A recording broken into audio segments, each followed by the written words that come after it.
Kabanata 2301. Matapos siyang mabanyag dahil sa presensya ni Alva, itinaas nito ang kamay at lumikha ng isang sibat na nababalutan ng itim na kidlat.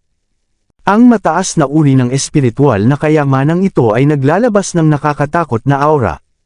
Mayroon din itong uhaw sa dugong liwanag at sinasabayan ng mga daing ng napakaraming inosenteng kaluluwa. Si Alva, isang gold medal na mamamatay tao ng organisasyon ng Dragnet Association ng Great Flare, ay naipakita ang kahanga-hangang talento matapos hasain ang kakayahan sa loob ng 30 taon. Gayunpaman, ang mahahalagang yaman na kailangan para umangat sa Great Flare ay kinamkam ng mga maharlika ng kaharian. Sa kabila ng natatanging kakayahan niya, nasangkot siya sa mga alitan laban sa mga maharlika at nawala ng akses sa mga yaman na iyon. Pumasok siya sa Starry Sky Battlespace upang maghanap ng bagong oportunidad at agad siyang naakit sa bakas ng isang labanan pagdating niya. Habang ginagalugad niya ang Meteorite Belt, nakita niyang nakikipaglaban si Severin sa isang halimaw ng kalawakan. Ang tanawin ng ilang espiritual na kayamanan na nasa pagmamay-ari ni Severin ay nagpasiklab ng kasakiman sa mga mata ni Alva. Isang elite na espiritual na kayamanan, isang mataas na uri ng depensibong espiritual na kayamanan, at isa pang katamtamang uri ng espiritual na kayamanan. Ibig sabihin ay mula ka sa isang kilalang sekta. Pagkatapos ay iwinasiwas ni Alva ang kanyang sibat at pinunit ang espasyo sa paligid niya.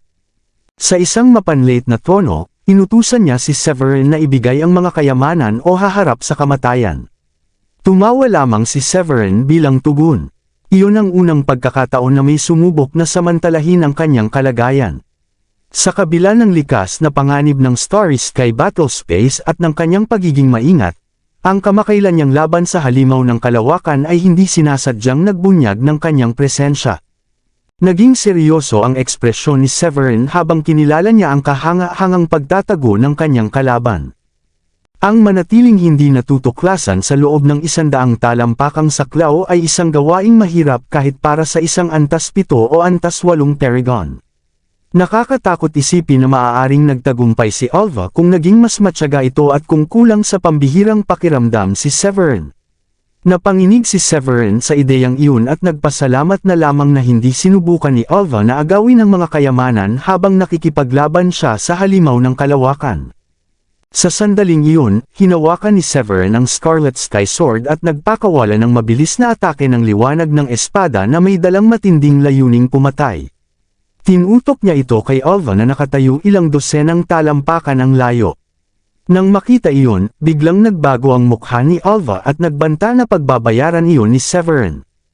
Sumabog ang sibat sa kamay ni Alva sa itim na mga kulog, kasabay ng nakabibinging sigaw ng mga nakakulong na kaluluwa na umalingaw-ngaw sa kalawakan. Kumawala ang mga shockwave at nabaluktot ang espasyo sa paligid. Sa gitna ng kaguluhan, nagulat si Alva sa bilis ng pagbawi ng espiritual na enerhiya ni Severin. Naisip niya kung paano ito nakabawi ng ganoon kabilis. Wala ng oras si Alva para mag-isip dahil patuloy ang pagsalakay ni Severin. Kumagad siya sa kanyang mga ngipin at tumawag ng isang pilak na dragon na may habang 10,000 talampakan mula sa kanyang storage ring. Ang dragon, na may aura na hindi bababa sa antas na level 2 Paragon, ay lumutang sa himpapawid. Nagulat si Severin sa biglaang paglitaw ng hindi inaasahang espiritual na halimaw at tinanong kung hindi ba iyon isang espiritual na halimaw at kung mula ba si Alva sa East Plane o sa Great Flare. Ang pilak na dragon ay malinaw na nagsisilbing espiritual na kasama ni Alva, ngunit kakaunti lamang sa Midland at maging sa South Sky ang may kakayahang magsanay ng mga espiritual na halimaw. Hindi maraming sekta ang gumagamit ng mga espiritual na alaga sa labanan dahil ang proseso ng pagpapaamo sa mga nilalang na angkop para rito ay nangangailangan ng matinding pag-iingat at disiplina. Isang maliit na pagkakamali lamang ay maaaring magdulot na ang alaga ay bumaling laban sa kanyang amo. Dahil dito, ang ganitong pamamaraan ay kadalasang matatagpuan lamang sa East Plane. Kumakalat ang mga usap-usapan na ang mga sinaunang angkan ng East Plane ay napilitang magpaamo ng mga halimaw noong sinaunang panahon kung kailan ang lahi ng tao ay may mahihinang kakayahan sa pakikipaglaban at kinailangang makipagtagisan sa iba pang makapangyarihang lahi. Tanging ang patuloy na umangat ang lahi ng tao at sa pagsisikap ng mga nakaraang henerasyon ay nagkaroon ng mas mataas na uri ng mga teknik, kaya naging likas ang pagkontrol sa mababangis na halimaw. Tanging ang mga iginagalang na pamilyang aristokrata ng East Plain at ilang rehiyon sa hangganan ng Great Flare ang patuloy na kumikapit sa mga gawin na iyon. Namutla sa pangungutya ang mukha ni Alva nang mapagtanto niyang nabasa ni Severin ang kanyang teknik. Sinabi niyang nakikilala na pala ni Severin ang kalagayan nito. Kung ganoon, ibigay ang espiritual na kayamanan at ang metal na oro at maaaring patawarin niya ang buhay ni Severin. Kapag tumanggi siya, magiging pagkain ito ng kanyang dragon. Dinilaan ni Severin ang kanyang labi sa pananibik at tinitigan si Alva nang may nagliliyab na mga mata. Noong una ay inakala niyang karaniwang magnanakaw ng kayamanan lamang ang kanyang kalaban, ngunit nagulat siya nang matuklasan ang kakayahan ni Alva na kontrolin ang mga espiritual na alaga at ang teknik nito sa pagtatago. Nais niyang matutunan ang pareho. Ang teknik sa pagtatago ay magpapataas sa kanyang kakayahang mabuhay sa labanan, habang ang kakayahang kontrolin ng mga espiritual na halimaw ay magiging napakalaking tulong sa mga susunod na laban. Malaki ang maitutulong nito sa pagprotekta sa kanyang mga asawa. Ibigay mo ang iyong teknik sa pagtatago at ang lihim ng pagkontrol sa mga espiritual na alaga. Maaaring pag-isipan kung patawarin ang iyong buhay kung gagawin mo iyon, mahinahong sinabi ni Severin bilang sagot na pagbabanta. Nang makitang nabigo ang kanyang pananakot, si Alva ay nagalit at napahiya, itinaas ang kanyang sibat at sumugod. Sinabi niyang humahanga siya sa kamangmanga ni Severin at sumugod upang makipaglaban ng malapitan. Ngunit isang matinis na tunog ang narinig at naging malabo ang anyo ni Severin. Ang biglaang galaw ni Severin ay mabilis at hindi inaasahan kaya nagulat si Alva. Itinaas ni Alva ang kanyang sibat at ginamit ang espiritual na enerhiya upang balutin ang sarili sa isang mapusyaw na asul na kalasag. Gayunpaman, lalong lumapit si Severin at isang nakakatakot na kalooban ng espada ang sumabog sa lahat ng direksyon mula sa Scarlet Sky Sword. Ang espiritual na kayamanan sa kamay ni Alva ay agad na kumupas at natigilan siya. Napamura si Alva sa isip niya na kung alam lamang niyang isang espada ang gamit ni Severin ay hindi siya mapapasubo sa ganitong sitwasyon. Itinaas niya ang kanyang kamao at mabilis na lumapit kay Severin upang magpakawala ng suntok. Iniisip mo bang makipaglaban ng malapitan? Tanong ni Severin na may pagmamataas habang pinagmamasdan ang bawat galaw ni Alva. Sa sumunod na sandali, tinipon niya ang kapangyarihan ng langit at lupa sa kanyang kamao at sumuntok kay Alva. Bang! Ang lakas ni Severin ay maihahambing sa isang tunay na dragon at ang lakas ng tama ay nagdulot ng matinding pinsala sa dibdib ni Alva. Bumulwak ang dugo kasama ang mga piraso ng buto at mga laman loob. Paanong napakalakas mo? Halos lumabas ang mga mata ni Alva sa pamumula at naging mabagsik ang kanyang ekspresyon. Unti-unting naubos ang kanyang buhay habang susubukan pa sana niyang tanungin si Severin. Ang napakalakas na pisikal na kapangyarihan ni Severin ay sumira sa kanyang kaluluwa at tuluyang nagwasak sa kanyang katawan. Kaibigan ko, isa lamang itong hindi pagkakaunawaan, sigaw ni Alva, at ang mga natitirang bahagi ng kanyang kaluluwa ay mabilis na umatras at sumanib sa katawan ng pilak na dragon. Ang dating mabangis na nilalang ay napasailalim ngayon sa kontrol ng kaluluwa ni Alva. Tumingin ito kay Severin nang may matinding takot sa mga mata. Walang pag-aatubili, pinunit nito ang kawalan at tumakas sa huling pagtatangkang makaligtas. Hindi madaling tapusin ang mga Paragon na mandirigma dahil karaniwang may mga lihim silang paraan ng pagligtas. Bukod pa rito, ang mga pumapasok sa Starry Sky Battle Space ay mga henyo mula sa iba't ibang estado. Ang pagtatangka ni Alva na tumakas ay nagdulot lamang ng pangungutya kay Severin. Iniisip mo bang tumakbo? Hindi ko naman sinabing maaari kang umalis. Pagkasabi nito, ang Scarlet Sky Sword sa kamay ni Severin ay sumabog sa maningning na liwanag at nagpakawala ng napakalakas na liwanag ng espada. Ang mismong espasyo ay nabasag saan man dumaan ang liwanag ng espada at nagsimulang lumabas ang mga elemento mula sa mga bitik. Ang kalooban ng espada na nabuo kasama ng liwanag ni Severin ay malakas na tumama sa pilak na dragon. Sa isang iglap, ang mga kaliskis ng dragon ay nadurog at isang mapurol na tunog ng pagkabasag ang narinig. Wala nang pag-asang makatakas, patuloy na lumaban ang natitirang kaluluwa ni Alva sa pamamagitan ng pagkontrol sa katawan ng dragon at pagwasiwas ng buntot nito patungo kay Severin.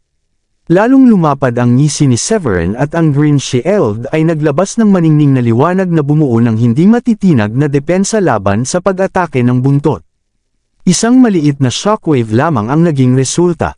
Naramdaman ni Alva na nauubos na ang kanyang mga pagpipilian nang makita niya ang kawalang saysay ng kanyang pag-atake.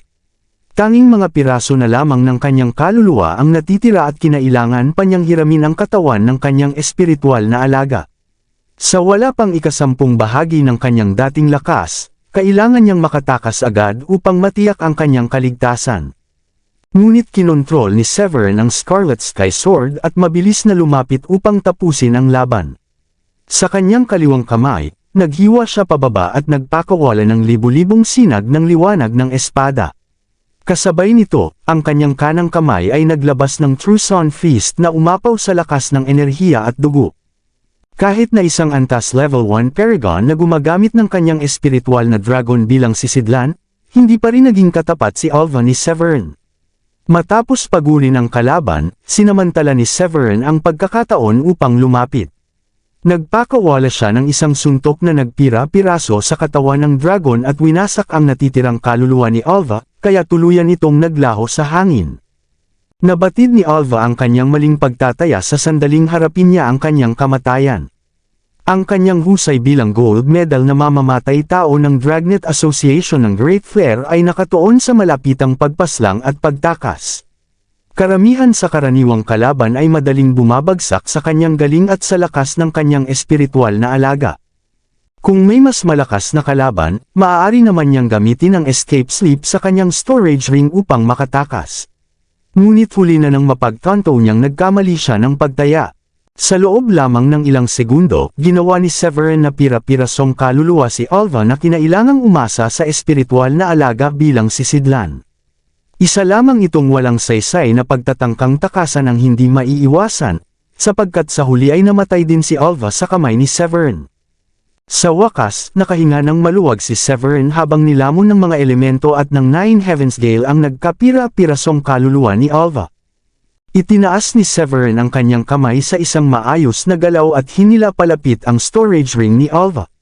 Pagkatapos ay tumingin siya sa bangkay ng dragon at iwinasiwas ang kamay upang ilabas ang Heavenly Furnace.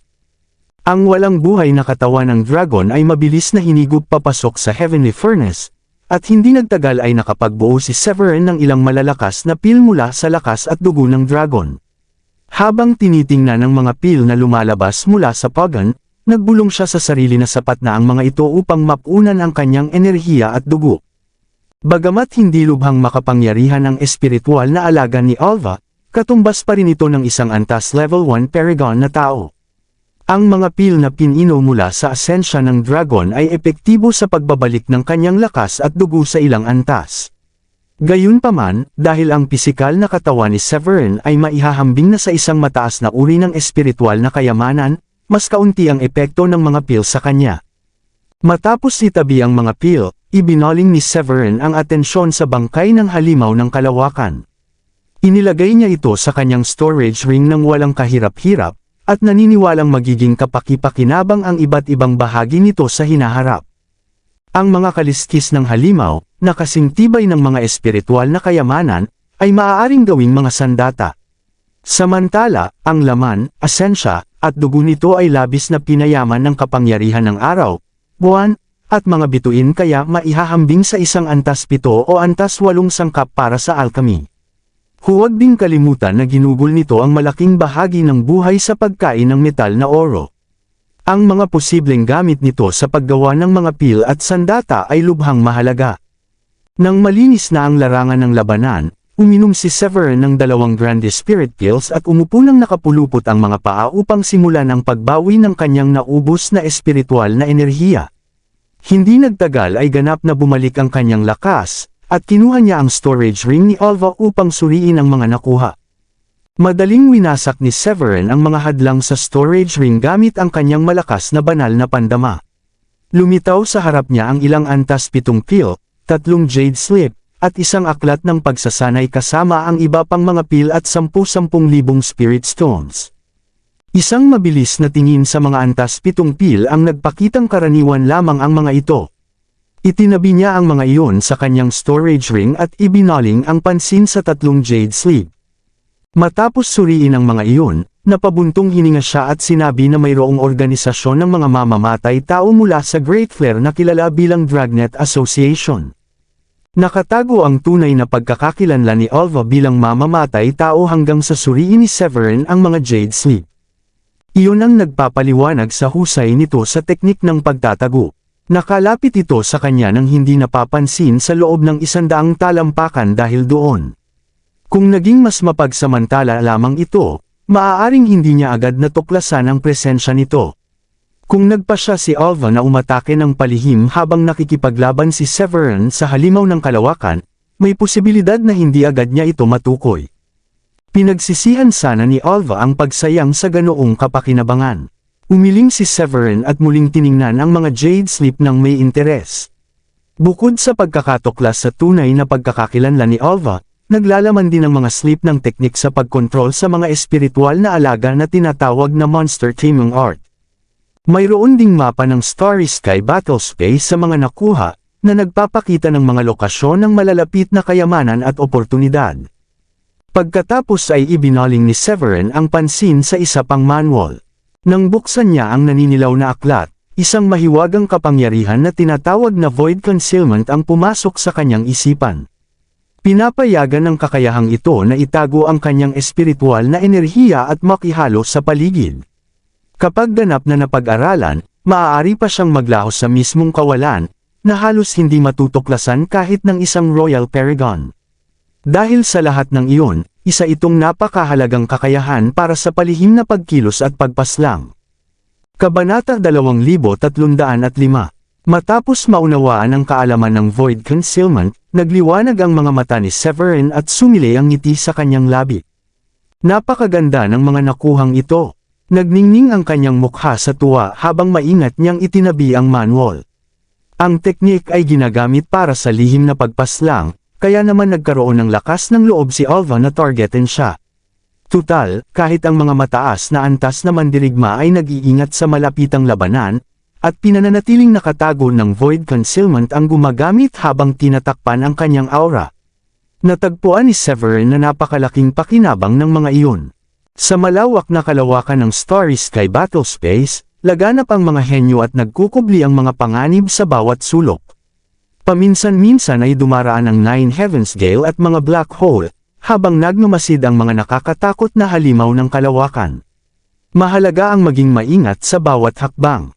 Ang pagmaster sa Void Concealment ay hindi lamang nangangahulugan ng kaligtasan, kundi mas mataas na tsansa sa pagkuha ng mga kayamanan at pagtakas sa kapahamakan. Namangha si Severin sa halaga nito at nagbulong sa sarili na tila nakakuha siya ng perpektong kasangkapan para sa mga lihim na operasyon. Ang pagkamatay ni Alva ay hindi lamang nagbigay kay Severin ng kakayahang kontrolin ang mga espiritual na alaga, kundi pati na rin ang kakayahang itago ang sarili sa kawalan. Hindi matatawaran ang halaga ng dalawang teknik na iyon. Ang mga pil mula sa bangkay ng dragon na alaga, at maging ang mga antas 7 pil at spirit stones mula sa storage ring ni Alva, ay hindi maihahambing sa halaga ng dalawang teknik na iyon. Higit sa lahat, ang mapa na pag-aari ni Alva ay magiging napakalaking tulong, dahil isa itong may anotasyon na mas mahusay pa kaysa sa kay Oscar. Habang sinusuri ang mapa, natukoy ni Severin ang isang nakatagong kayamanan na wala pang 100 milya ang layo. Inalis niya ang tingin at lumipad pataas, na usisa sa kayamanang nakaagaw ng pansin ni Alva.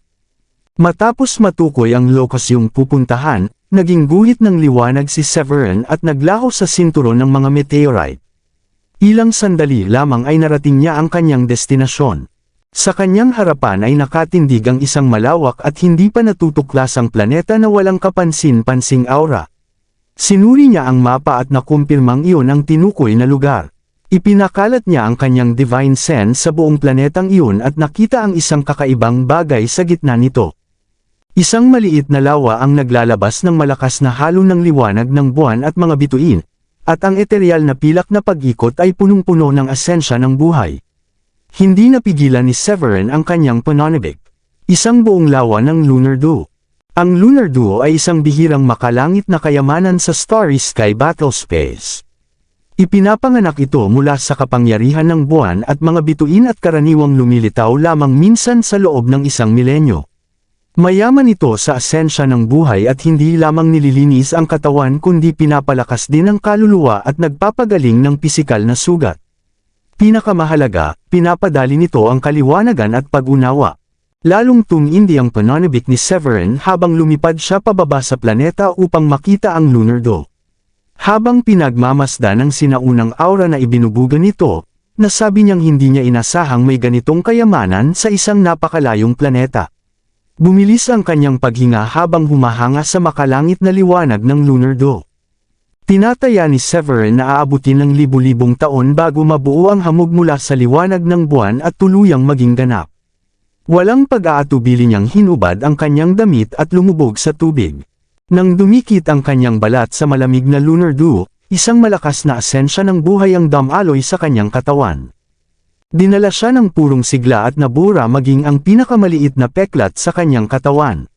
Sa sandaling iyon, sinimulan ni Severin ang pagdaloy ng kanyang enerhiya sa loob upang sipsipin ang kapangyarihan ng buwan at mga bituin. Sinamantala rin niya ang pagkakataon upang sanayin at gamitin ang void concealment na nakuha niya kanina. Sa tulong ng mahalagang Lunar Duo, naramdaman niya na mahiwaga at nauunawaan niya ang void concealment na unti-unting nabubuo sa kanyang kalooban. Ang kanyang isipan at kaluluwa ay tila lumino, na parabang nakikipag-ugnay sa malalim na batas ng dakilang landas.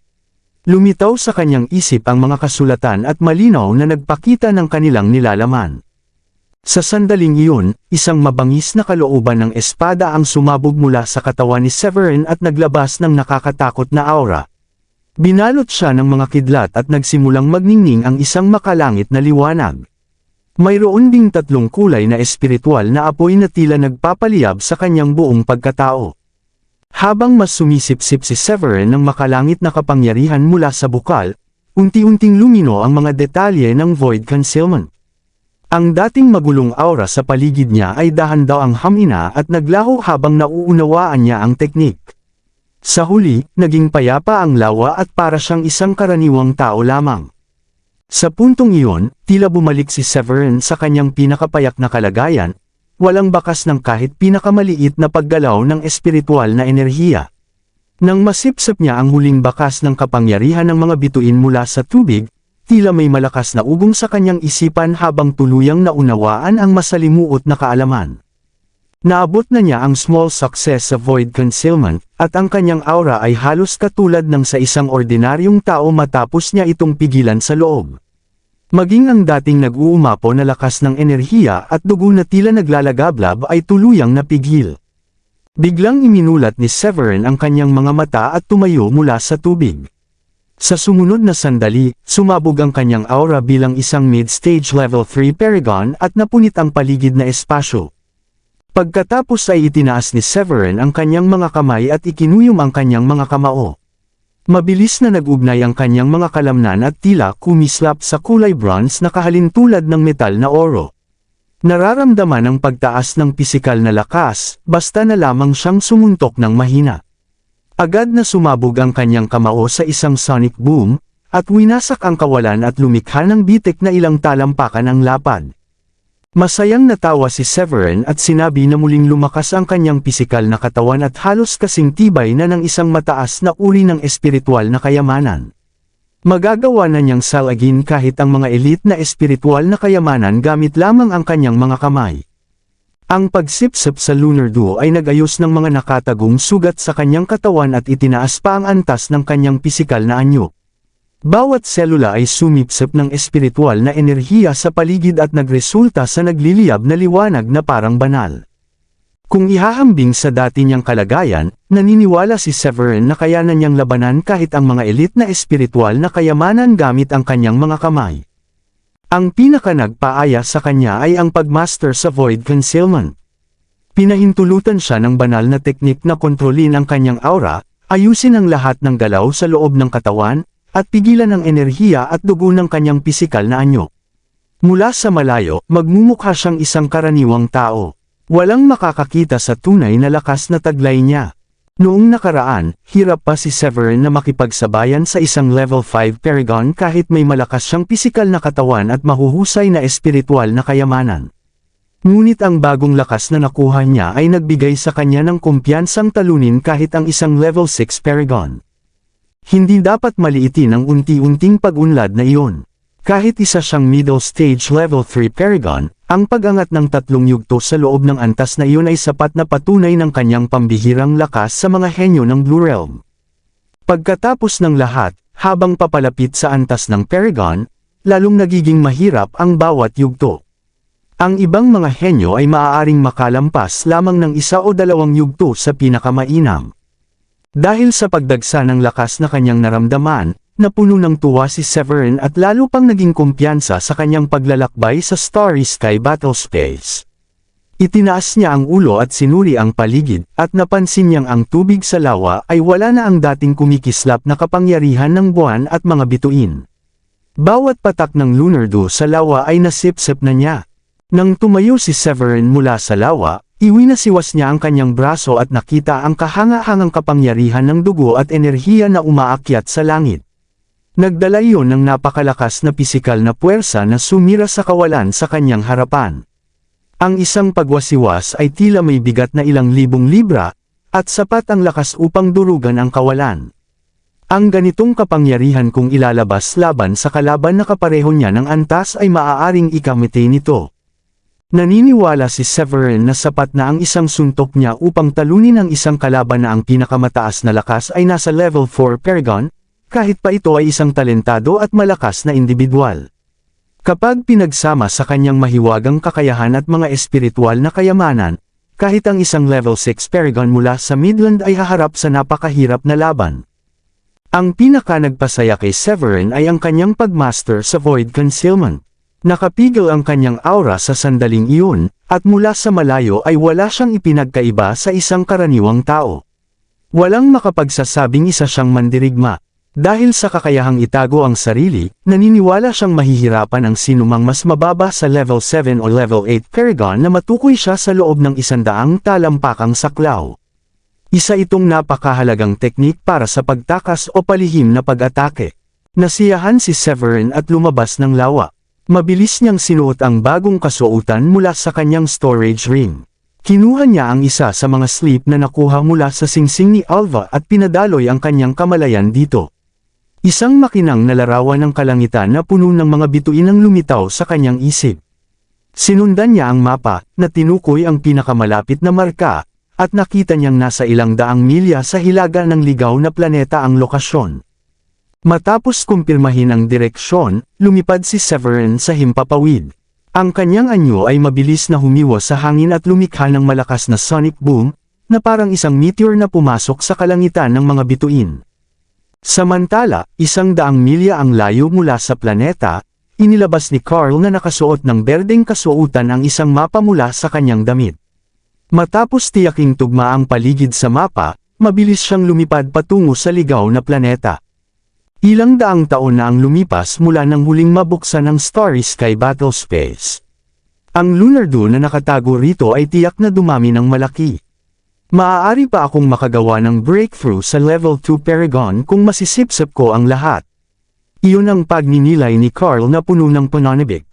Ang lokasyon na tinutungo ni Carl ay isang lugar na natuklasan niya 10,000 taon na ang nakalipas sa Starry Sky Battlespace. Nasa gilid ito at ang tagong kinalalagyan sa loob ng planeta ay nagpapahirap sa karaniwang tao na mapansin ito. Sinipsip niya ang lunar dew noon, at iyon ang mismong dahilan ng kanyang pag-angat bilang isang talentadong henyo. Kalaunan, umasa siya sa matibay na pundasyon na ibinigay ng pagkakataong iyon upang makagawa ng breakthrough at maging isang Royal Paragon. Walang pag-aalinlangan si Carl sa muling pagsilang dahil sa maraming paghahandang inilaan niya para sa sarili. Pinakamahalaga sa mga iyon ang kanyang kaalaman sa mga oportunidad sa Starry Sky Battlespace. Hanggat makukuha niya ang mga oportunidad na iyon, wala siyang magiging problema sa paggawa ng breakthrough hanggang level 5 Paragon. Habang nalulubog si Carl sa pag-iisip, bigla niyang naramdaman ang isang pamilyar na presensya na dumaan. Ipinakalat niya ang kanyang divine sense at nakita ang anyo ni Severin na lumilipad mula sa ilang dosenang milya ang layo. Ang sandaling anyo na iyon ay nagpaalala sa kanya ng kamakailang pagkatalo kay Severin sa paligsahan ng sekta. May bahid ng pagsisisi sa kanyang mukha habang nagbuntong hininga siya at sinabing sayang at hindi siya nagkaroon ng pagkakataong makapunta sa banal na lupain ng Midland. Ayon sa orihinal na plano ni Carl, ang pagkuha ng unang pwesto sa paligsahan at ang makuha ang kota upang maglakbay sa Grundy Uno Sacred Land ay unang bahagi lamang ng kanyang layunin. Gamit ang kanyang nakaraang karanasan sa Starry Sky Battlespace at ang kanyang pamilyaridad sa mga panganib na nakatago roon, balak ni Carl na magkaroon ng maagang bentahe sa mga inaasam na oportunidad. Ang estratehikong kalamangan na iyon ay magtutulak sa kanya patungo sa Level 5 Paragon, na magbubukas ng landas para sa kanyang paglalakbay sa Midland. Gayunpaman, ang biglaang pagsikat ni Severin ay sumira sa maayos na plano ni Carl. Ang pangyayaring iyon ay nagpaalab sa galit at paghamak ni Carl kay Severin, na lalo pang nagpatibay sa kanyang pasya na harapin ito sa hinaharap. Sumagi sa isip ni Carl na sumpain si Severin. Kapag naabot ko ang Level 5 Paragon, aayusin ko ang lahat ng ito laban sa iyo dito mismo sa Starry Sky Battlespace. Napakalalim ng kanyang puot na kahit ang pagkamatay ni Severin ay hindi na sapat upang mapawi ang galit na bumabalot sa kanya. Dahil dito, minadali ni Carl ang kanyang paglipad patungo sa planeta. Ilang sandali lamang, nakarating siya sa lawa at sumalok ng tubig sa kanyang mga palad. Kumunat ang kanyang noo nang mapansin ang tubig ay malamig at malinis at walang kakaibang katangian maliban sa ordinaryong anyo nito. Nalilito, nagbulong si Carl sa sarili. Ano ang nangyayari rito? Ilang siglo na ang lumipas. Hindi pa ba ganap na nabuo ang Lunar Dew? Lalo siyang nainis at pinalawak ang kanyang banal na pandama upang halugugin ang bawat sulok ng lawa. Pagkaraan ng ilang segundo, nabalutan ng pagkadismaya ang kanyang mukha. Sa kabila ng masusing paghahanap, wala siyang natagpuang kahit isang patak ng Lunar Dew. Hindi ito maaaring mangyari. Likas sa planetang ito ang pag-ipon ng asensya ng araw, buwan, at mga bituin. Kahit may sumipsip nito matapos ang huling pagkakataon na nabuksan ang Starry Sky Battlespace, dapat ay muli itong nabuo makalipas ang ilang siglo. Isa pang nakakabagabag na ideya ang pumasok sa isip ni Carl. Maaaring bihira ang Lunar Dew, ngunit sa karaniwang kalagayan, hindi ito maaaring tuluyang maglaho matapos ang ilang siglo. Isinaalang-alang ni Carl ang lahat ng imposibleng sitwasyon at nanlaki ang kanyang mga mata habang iniisip ang pinakamasamang posibilidad. May nauna na sa akin. Kinabahan si Carl sa ideyang iyon. Naalala niyang naramdaman niya ang aura ni Severin habang papunta siya sa planeta, at hindi niya maalis sa isip na maaaring si Severin ang nakakuha ng pagkakataon. Hindi ito maaaring mangyari. Si Severin ba ang kumuha ng oportunidad sa harap ko? Habang lalo niyang iniisip, lalo siyang nakumbinse sa posibilidad.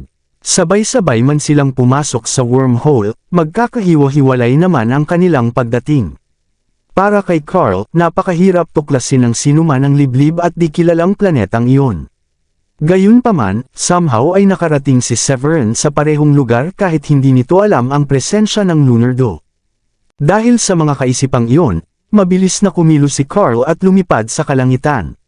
Balak niyang marating agad ang susunod na lokasyon, dahil nais niyang malaman kung hindi sinasadyang natagpuan ni Severin ang Lunar Dew o kung alam na talaga nito ang lugar noon pa man.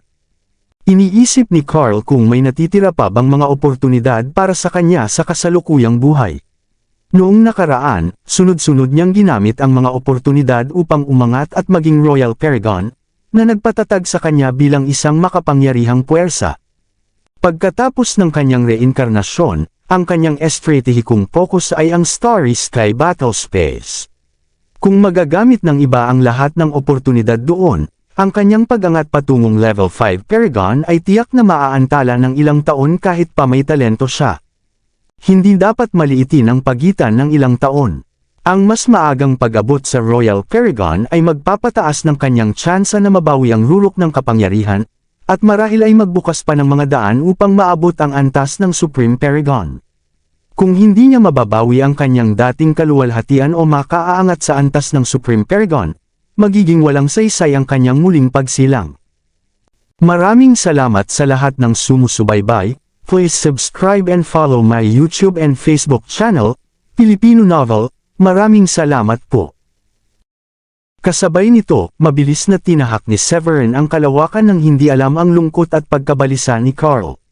Matapos umalis sa di kilalang planetang iyon, nagtungo siya pahilaga at nakalibot ng libu-libong milya sa loob ng mahigit kalahating oras. Habang napapalibutan ng papalapot na kumpol ng mga bituin at meteorite, kinuha ni Severin ang isang jade slip at kinonsulta ang mapang nakapaloob dito. Matapos makumpirma na nasa tamang direksyon siya, pinabilis pa niya ang paglipad at tinungo ang isang meteorite belt kung saan naghihintay ang susunod na oportunidad. Ayon sa mapa, mayaman ang sinturon sa metal oro, at ipinahiwatig sa tala ni Alva ang isang napakalaking piraso ng lumigold na nakuha ng Great Flare. Sinasabing ang mineral na iyon ay ginawang isang napakalakas na espada na kayang kontrolin ang kapalaran ng Great Flare at maganyong isang gininto ang dragon. Sa Blue Realm, nahahati sa tatlong kategorya ang mga espiritual na kayamanan, banal na sandatang panangga, at immortal na sandata. Ang mga immortal na sandata na ginagamit ng mga celestial ay nananatiling alamat, at walang matibay na patunay sa kanilang pag-iral. Sa nakalipas na 10,000 taon, walang malaking paksyon sa Blue Realm ang kilalang nagmamay-ari ng immortal na sandata. Sa ibaba ng mga immortal na sandata ay ang mga banal na sandata na pinahahalagahan ng maraming banal na lupain sa Blue Realm. Mahirap likhain ang mga ito dahil hindi kayang pasanin ng karaniwang materyales ang bigat ng mga batas ng mundo. Tanging celestial gold lamang ang may kakayahang gawin iyon, ngunit ito ay napakabihira at ang halaga nito ay katumbas ng isang ika-9 na antas na alchemical peel. Kahit ang mga Supreme Paragon ay maglalaban ng husto para lamang dito. Sa kasalukuyang antas ni Severin, kakaunti ang pag-asa niyang makakuha ng celestial gold dahil hindi pa sapat ang kanyang lakas. Gayunpaman, ang pag-ipon ng mas maraming metal oro hanggat maaari ay isang magandang alternatibo. Napakahalaga ng metal oro dahil kaya nitong bumuo ng dekalidad na espiritual na kayamanan kapag ginamit sa sapat na dami. Tanging mga Royal Paragon lamang ang karaniwang may ganitong uri ng kayamanan, at malaki ang naitutulong nito sa lakas sa labanan. Isa pa lamang ang nakuha ni Severin ang Sky Soil Zenith sa pamamagitan ng napakalaking swerte sa guho ni Wildfire. Kung makakakuha siya ng sapat na metal oro sa Starry Sky Battle Space, maaari niyang hintayin na maabot ang antas ng Royal Paragon bago lumikha ng karagdagang depensibong dekalidad na espiritual na kayamanan. Habang nag-iisip si Severin, nakaramdam siya ng bakas ng labanan mula sa direksyon na kanyang tinatahak. May nagaganap bang labanan? Huminto siya at itinuon ang kanyang paningin sa pinanggagalingan ng kaguluhan. Tila kayang tumagos ng kanyang pandama sa humigit kumulang 10 milya ng kawalan. Dinaglaon, natukoy niyang ang sentro nito ay nasa loob ng isang meteorite belt na wala pang 50 milya ang layo, isang lugar na balak niyang galugarin para sa metal oro. Naging seryoso ang mukha ni Severin nang mapagtantong may nauna nang nakarating sa lugar na kanyang patutunguhan. Ang mga alon ng enerhiya mula sa labanan ay nagpapahiwatig na may nag-angkin na sa kung anuman ang naroon. Napagtanto rin ni Severin na sinuwerte siya na naramdaman niya ang alon ng labanan mula sa may 10 milya ang layo, kung hindi ay maaaring diretso siyang napasok sa isang mapanganib na sagupaan. Habang sinusuri niya ang jade slip ni Alva, lalo pang bumigat ang kanyang mukha. Ang pinakamalapit na pinagmumula ng metal oro ay nasa meteorite belt na kanyang tinutungo. Ang iba pang lokasyon ay nasa mas mapanganib na bahagi ng battle space kung saan mas maraming panganib ang naghihintay bukod sa mas maraming black hole, naroon din ang Nine Heavens Gale at iba pang mababangas na halimaw ng kalawakan. Ang kasalukuyang lakas ni Severin ay hindi pa sapat upang magtagumpay laban sa mga henyo mula sa ibang estado. Marami sa mga nangungunang henyo mula sa banal na lupain ng Midland ay may antas na hindi bababa sa level 5 o level 6 Paragon. Kung makaharap pa siya ng mas malalakas na miyembro ng isang sekta, malamang ay haharap siya sa mga kalabang nasa level 7 o level 8 Paragon. Kabanata 2310. Matapos ang maikling pag-iisip, nagpa siya si Severin na makipagsapalaran para sa metal oro sa mismong lugar na iyon. Agad niyang ginamit ang Void Concealment upang itago ang kanyang aura at magpakalubog sa nakapaligid na espasyong pangkapaligiran. Nang matapos iyon, maingat niyang tinahak ang lugar. Sa loob ng malawak na meteorite belt, ang mga alon mula sa labanan ay umalangaw-ngaw at nagbaluktot sa espasyo sa paligid ng mga labanan. Lumitaw ang mga siwang sa kawalan, at tila bumagsak at damaloy mula sa mga puwang na iyon ang mga elemento. Nang lumapit si Severin, nagkaroon siya ng mas malinaw na tanaw sa labanan sa harap niya. Binubuo ng tatlong individual ang dalawang panig. Sa isang banda, naroon ang isang binatang may eleganteng anyo, na nakasuot ng pulang robe at may hairpan na nagpapatigil sa kanyang buhok. Ang manggas ng kanyang robe ay may disenyo ng 5 kamay na gininto ang dragon, na nagmumungkahi na siya ay isang prinsipe. Ang kanyang Paragon attainment ay level 4. Ang kanyang mga kalaban ay 2 practitioner na nakasuot ng beige na robe, na tila mga disipulo ng isang aristokratikong pamilya.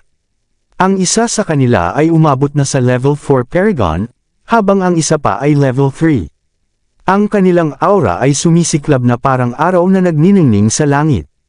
Si Blake Menzie, miyembro ng dalawa, ay nagpakawala ng suntok at ginamit ang pagkakataon upang umatras ng kaunti. May seryosong ekspresyon, sinabi niya sa binata, "Ninth Prince, ang pamilya namin, ang Menzies, ay may interes sa lugar na ito. Pakiusap pumunta ka na lang sa ibang lugar." Nag-alab ang galit ni Elrin Gildan, ang prinsipe, nang marinig iyon. Haha, tunay na kahanga-hanga ang kapal ng mukha ng Menzie family ng East Plain. Ako ang nakadiscover sa lugar na ito. Saan mo nakuha ang tapang para itaboy ako? Akala mo ba, isang prinsipe ng Great Flare, ay nasa ilalim ng disipulo ng isang pamilya mula sa East Plain? Naging seryoso ang mukha ni Severin habang nakikinig sa pag-uusap. Hindi niya inaasahan na mapapasali siya sa laban kasama ang prinsipe ng Great Flare Dynasty pati na rin ang mga disipulo ng isang pamilya mula sa East Plain. Bagaman limitado ang kaalaman ni Severin tungkol sa Great Flare Dynasty at East Plain sa mga libro lamang, ang medyo katamtamang antas ng kanilang lakas ay nagbigay sa kanya ng ideya na kahit buo ang kanilang lakas, hindi pa nila maabot ang level 6 Paragon. May kaunting kumpiyansa siya matapos makita iyon. Nagtago sa anino, naghintay si Severin ng tamang pagkakataon upang kuhanin ang gantimpala mula sa kanilang labanan. Samantala, si Blake, ang henyo ng Menzie, ay nagpakita ng malamig na mukha nang tumanggi si Elrin na umatras. Nang walang paligoy-ligoy, mabilis na nakipag-coordinate si Blake sa isa pang disipulo ng Menzie at nagpakawala ng 2 superior quality na espiritual na kayamanan sa isang nakakatakot na atake laban kay Elrin. Bawat selula sa katawan ni Blake ay naglabas ng celestial light, na lumikha ng mga alon sa hangin na nagbaluktot sa espasyo sa paligid niya. Ang kanyang mga superior quality spiritual treasures ay naglalabas ng aura na katumbas ng level 5 Paragon. Si Elrin, sa kabilang banda, ay hindi rin nagpatalo. Sa kanyang kahanga-hangang galing sa pakikipaglaban, ginamit niya ang isang ginintoang sibat na hugis na superior quality spiritual treasure at nakatindig sa harap ng 2 kalaban. Habang umalangaw-ngaw ang malakas na banggaan sa battlefield, ang kawalan ay napunit at pinalaya ang malawak na espasyo ng elemental energy. Unti-unti, nakuha ng mga disipulo ng Menzie ang kalamangan. Naramdaman ang pagkaubos ng spiritual energy, umatras na si Elrin, ngunit hindi bago humarap ng malamig kay Blake. "Babayaran kita sa ginawa mong ito." Pagkatapos ay nagbago siya sa isang daloy ng liwanag at nawala sa kalawakan. Nang masilayan kung paano naganap ang lahat, nagningning ang mga mata ni Severin nang mapagtanto niyang dumating na ang kanyang pagkakataon. Pagod na at labis na pinahina ng matinding laban sina Blake at ang isa pang kasamahan, kaya wala na silang kakayahang ipakita ang kanilang buong lakas. Dumating na ang pagkakataon para kay Severin na gumawa ng kanyang galaw. "Akin na ang pagkakataon."